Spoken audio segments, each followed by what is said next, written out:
Hello, Noobers. I am back with Michael from Brown & Brown, and today we are going to be going over my absolute nightmare, which is cyber.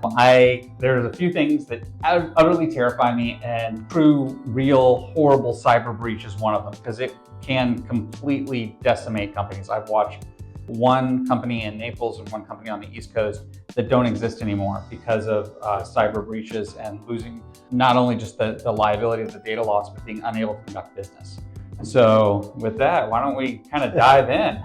Yeah, so I'm glad I'm able to be the bearer of bad news with all the scary horror stories related to cyber. But to Adoni's point, it is a very real reality that we're dealing with on the type of exposure that associations are facing and managers to hosting all of your data, and ultimately paying bills online is a common trend now instead of sending checks or so on. So a lot of that needs to be managed and reviewed to make sure that you guys are all protected and your risk management processes are in place for cyber. I know a lot of boards maybe don't think they have a lot of risk when it comes to cyber because Newell handles a lot of that data. I think we'll clarify a lot of that today and maybe answer a lot of those questions, but I know this might leave some more questions than answers too. So happy to help in any way, but we'll start off with what board members need to know related to their cyber. So the association remains accountable regardless of who's housing that data. Newell, I'm sure, is handling a large portion of that. However, it is first-party information to you as the association. You are responsible for oversight of that information and oversight of what processes Newell even has in place. So it is still first-party information to you as the association. So if there is a breach of information of your unit owners, you are the one responsible for notifying them. You're the one responsible for following up on that information. And I will say that if Newell is the one that gets the breach, they're going to have their cyber policy and hopefully have some response included in that. However, the notification expenses and a lot of the data restoring is going to be on the association to conduct that. And then in just a single email is what we're seeing as a consistent culprit of what is causing a cyber breach, where either a vendor gets hacked, currently dealing with one where an engineer of the association conducting a large project got hacked. They had a $50-something thousand invoice already sent to the management company that was unpaid. After the engineer got hacked, that hacker followed up with the management company for that invoice, but sent them a second invoice with a different accounting and routing number. They already knew it was the same amount of money that was owed to them, and it was money that they knew they owed. So they moved through processes and approved it without double checking the accounting and routing number, and the money was sent, never to be seen from again. So just a simple email hack, or a board member gets hacked and sends an email to management saying, hey, pay this invoice, then it's not even the board member because their email got hacked. These are all types of incidences that we're seeing. Or a board member manager clicks on a link on an email and they get access to all the data in their computer. So it's usually email driven is the number one culprit for having these hacks. So be very diligent and aware of those emails that you open, links you click, and what you do with your email, because that's where we're seeing the most infiltration from these hackers. Yeah, and so we're seeing the same thing. We've had several breaches of email, not on Newell's side. So from Newell's thing, and we'll talk a little bit about our security, but since this is going to be a public video, we're not going to go into depth about every security measure that we have in place. We're not going to throw that out onto the internet. But one of the common things that's used, which Newell uses, is multi-factor authentication for access to our email. And it requires you to use there's something else you have to do in order to log into your email. And it's not text messages, because using text messaging as the second version for your MFA, while better than nothing, is still not great. So there should be something else there. And so from Newell's perspective, we actually haven't really had a breach of our own email. We haven't had somebody who's gotten in to our own email to do something outside of being within our own office and somehow, getting into something. So what we do see though is a lot of our directors use free email services, Gmail or something like that. Doesn't require MFA. We've had a situation where one of our directors, very similar to what you were discussing, it was a project where there was a problem, the director's email was breached. the engineer sends the full invoice to the director's email. The breach had been there for months and they were just waiting for the moment. It was about $1 million. They adjusted the invoice. It was the first one, changed the routing information at the bottom. The director sends it over to us to pay it. We didn't have a copy of the original invoice because the original invoice goes to the director.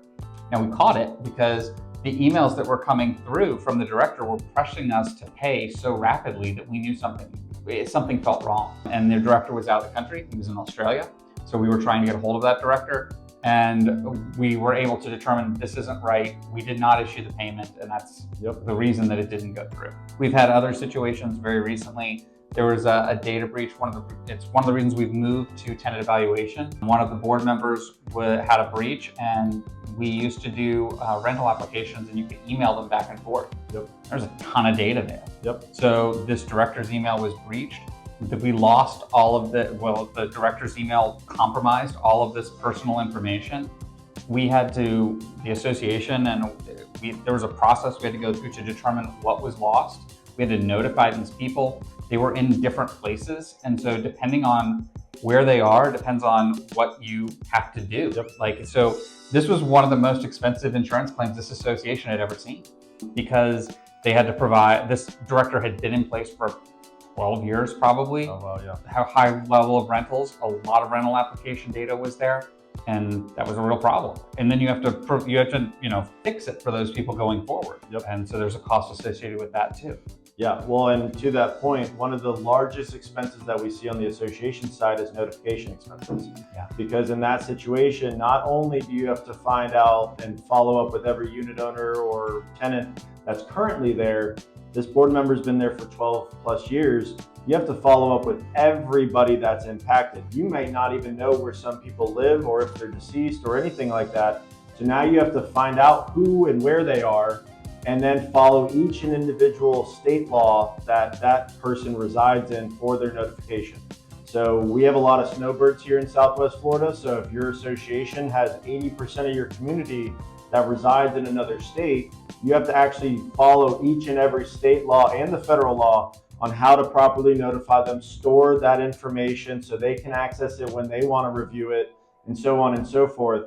So at the very bottom of this page, you'll see some of the common expenses. So attorney fees, cybersecurity experts, notification expenses, call centers, credit monitoring, all of that becomes the responsibility of the party that is affected. So this data being first party to the association, a lot of that falls on you. So be aware of that, review your cyber insurance and what coverages you have, because at the third bullet is that you'll notice that if a cyber breach happens, a number of different policies may be brought into the mix. So where if it's money stolen, you might have your crime policy associated with the money that's stolen. However, the cyber policy is going to be the breach, the cybersecurity expert, the notification, if there's ransomware, reviewing all of those and all of that data. So then you have your cyber policy on that, and God forbid you have a gap in coverage because you don't carry cyber or something of that sort. Then you have a directors and officers allegation because you have a failure to maintain adequate insurance.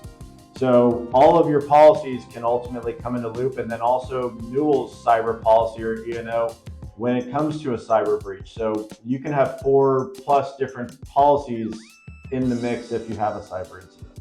Yeah, and I think on our boards, so we do try to do everything we can to protect our boards. One of those things is we actually limit the length of time they have access to data.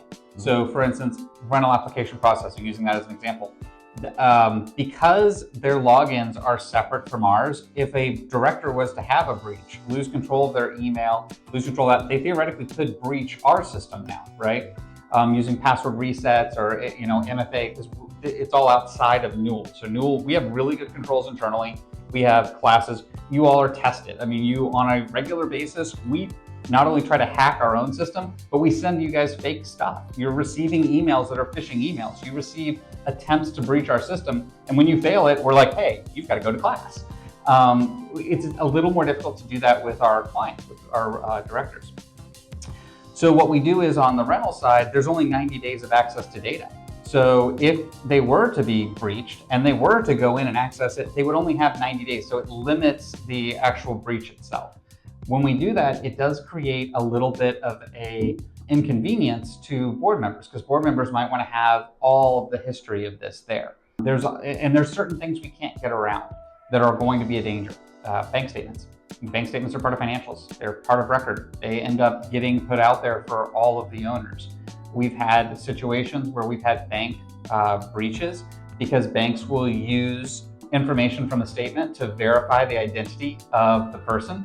It's because they'll want to know not only the account number and the routing number, which that's easy to get, but can you verify the last transactions? Okay, no problem. It's a reserve account. There's not that many transactions. We have them right here. And so we've had people actually reset bank information. So we've had to change our process for our banks to be able to work with us. And so most of our directors most of our boards are going to have some level of cyber liability.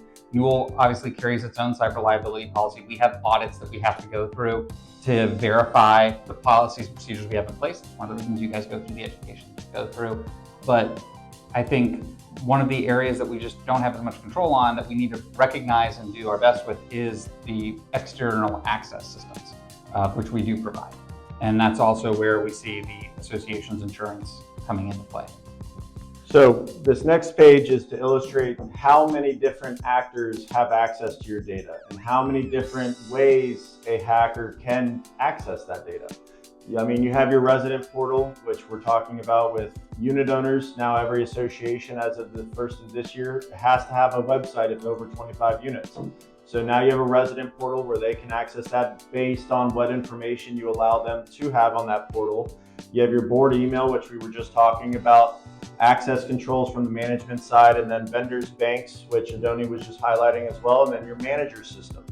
So all of these different accesses can grant a hacker availability to your data to cause a cyber breach. So it could be a number of different areas. So making sure you as the board are aware of what each procedure or processes each vendor has for you, because Newell's handling a vast majority of it, but you have bankers and other vendors that are also getting access to certain data points.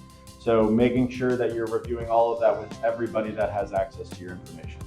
Yeah, I don't have much on that. We kind of already talked it. There's so many different people that work with it, and it's rare. So the good thing is, banks are generally very secure. Their systems are audited, just like Newell is, our systems are pretty well audited. Banks are generally pretty secure. Where we'll run into issues are the vendor side of things. So, for instance, I hate that this is online, and so I'm a little concerned about going into too much depth, but so I mentioned we hire white hats. We hire people to come in and hack us. We literally pay people to break our systems, and we do that on a regular basis.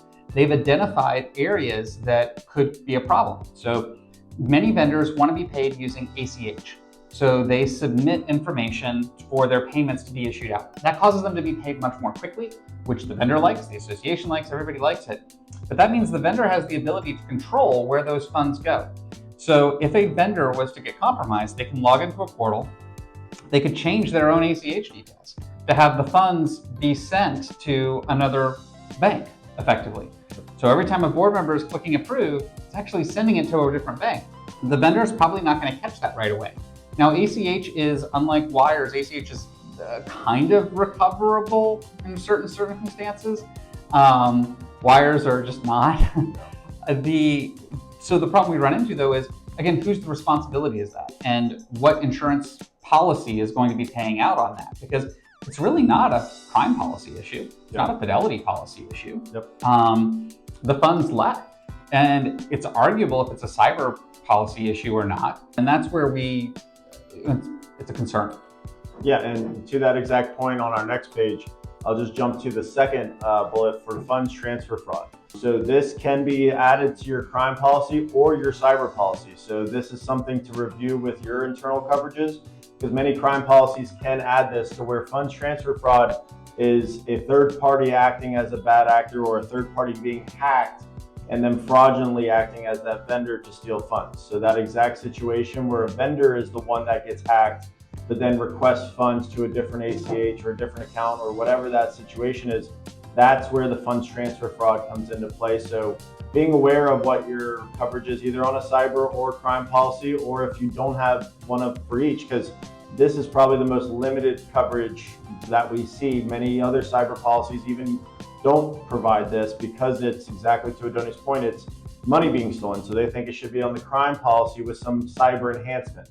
So it's kind of weighing what your options are. While we have the business email compromise where that's the board member or somebody within the association getting hacked and then trying to get fraudulent funds that way. Ransomware and outage is probably Newell's biggest worry. Yes.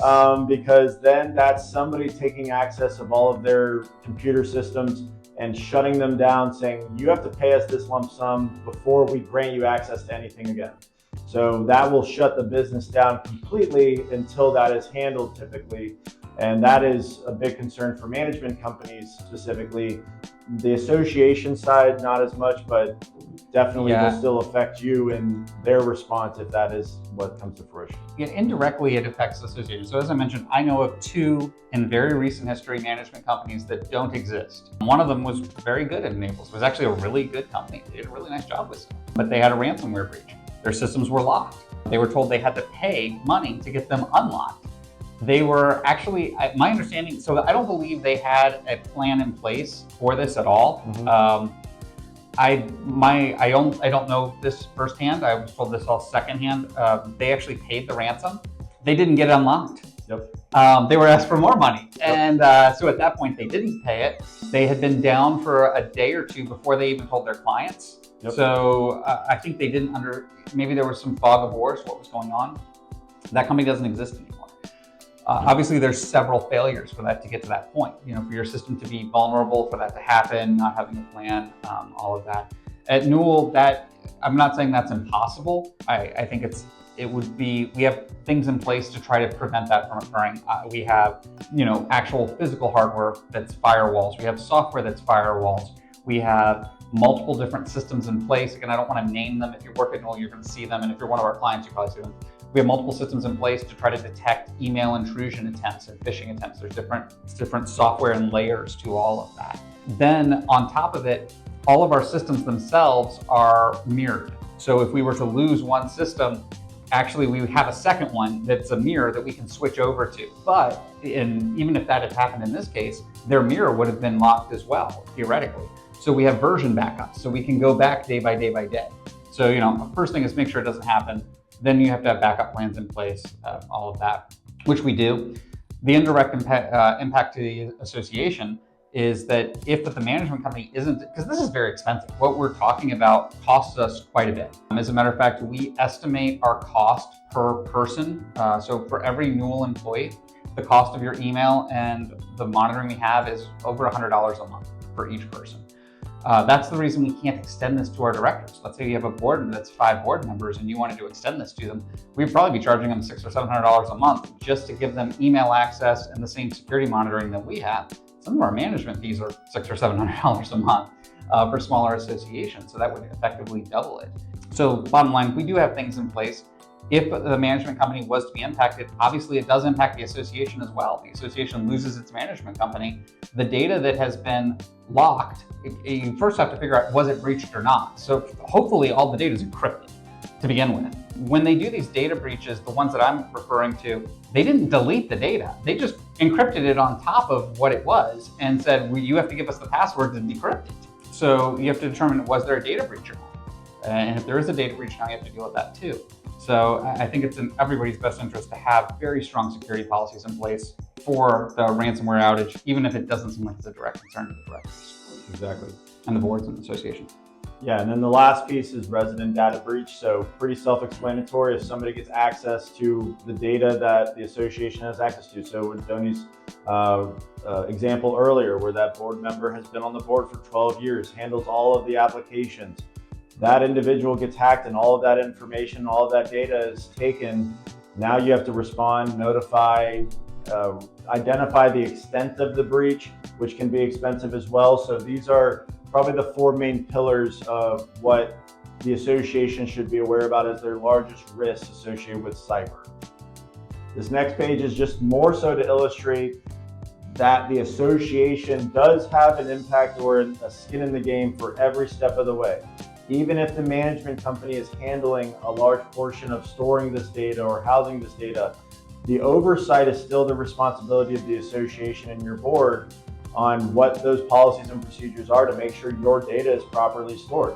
Because in Adoni's example, where that property management company got hacked and ransomware, and the associations that were indirectly affected, I'm sure they probably had cyber claims or impacted individuals or even monetary losses because things weren't getting paid. Or it's almost a business continuity issue at that point for the Correct. Association as well. Obviously, there's a business continuity issue for Newell, and we can carry a policy for that too. Yep. But most associations don't have business continuity insurance. Yep. And then all of a sudden, they've had their closest partner fall apart.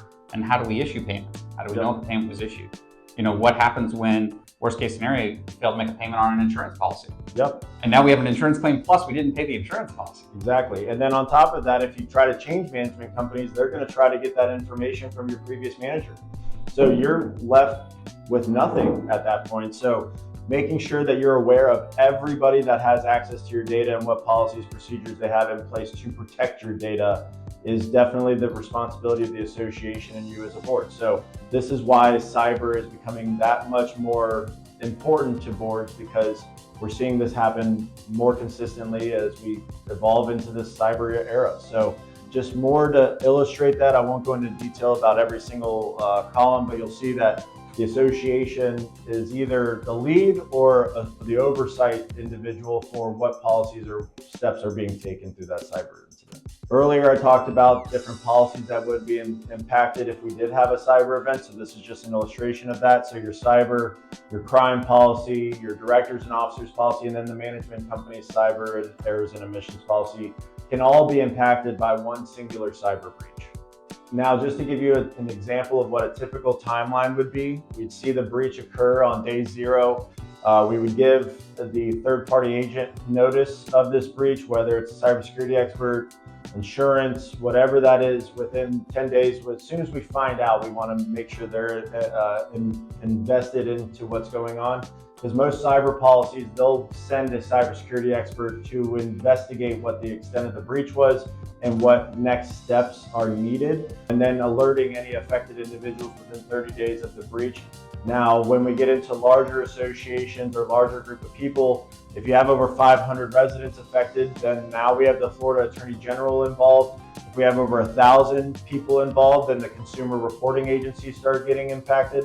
So that's probably more of Newell's worst case fear, but each association, based off your size, understanding how elevated this will get if you do have a breach, especially if you're housing information from previous owners. The 500 people could become a real situation, especially if you're looking at years of previous applicants or tenants, especially with high rentals. This can all quickly become a factor.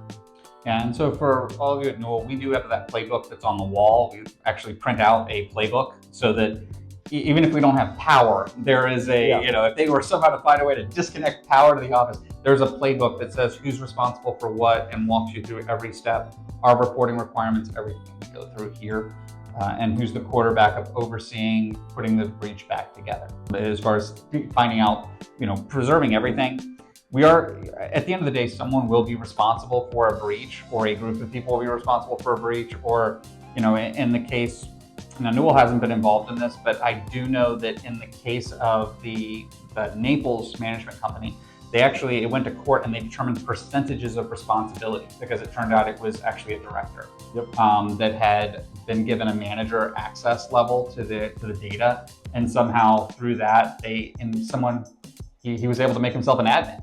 So they determined that he was given a level of access that gave him the ability to make himself an administrator. His account was compromised. The bad actor logged in, made themselves an administrator, and accessed the actual server. So the data was on and logged in. So they do determine percentages of responsibility, but in the moment, we don't worry about that. We worry about making sure that we record everything that's happened, that we preserve whatever we can preserve, and we want to get our systems back online as quickly as possible, because getting the systems back online helps us with that as well. And we want to make sure we report it initially to Newell's Insurance. If any specific associations involved, all of their policies would be notified as well. We notify when I say all their policies, like Michael, if you're my agent and it's Apple Tree Condo, I'm going to reach out to Michael and say, hey, we've had a breach. And then Michael's going to help us coordinate because we might be making multiple claims on multiple policies. Yep. Well, and to add to that, if you imagine a typical event, maybe a vendor sends an invoice, either management, board, somebody's compromised that approves that and sends it on to the next level, that gets approved and then the bank approves it. There's 4 different vendors or 4 different affected individuals that are going to be a part of that claim. So your cyber policy actually helps navigate that and determine whose responsibility is what, but you'll have a vendor, a bank, a board, and a management company all affected or being involved in this process or in this claim. So it can definitely become in the weeds, especially if you don't have the cyber insurance or it's a gap in your policy. This is all yours to bear. And so the cyber policy gives you that support to get through that, and they're usually inexpensive. So a very growing policy, or more associations than ever are starting to incorporate this into their program. This is just the first 24 hours. I know Adoni was talking about their best practices and policies, which I know they will be going through that if there was ever a breach of your association. But isolate the event, escalate it to who the manager or whoever needs to get involved for that breach, preserve any information that was affected that you can access, and then communicate to all impacted individuals, all vendors that are a part of that, and making sure that this is handled appropriately. Now, the cyber policy would handle pretty much all of this. So the day one we notify the cyber policy, they start getting boots on the ground to investigate and determine the extent of the breach. So it takes a lot of this away, but if you don't have cyber insurance, this is going to be what policies and procedures you need to take into account. And Noopers, where you see the isolate come in, and many of you have had this happen just because of false positives. So 24 hours a day, 7 days a week, there is somebody who is watching all of our systems in real time. And if there is something that is detected that they believe might be a possible intrusion, they will lock you. They're going to lock like you get locked out, you're logged out of all of your devices, your phones, your computers, everything's going to lock you out. At that point, I'm not going to put here, but we all know what our backup form of communication is. And then you're going to be using that to verbally or with video call verify who you are to somebody so that we can unlock those systems and get you back in.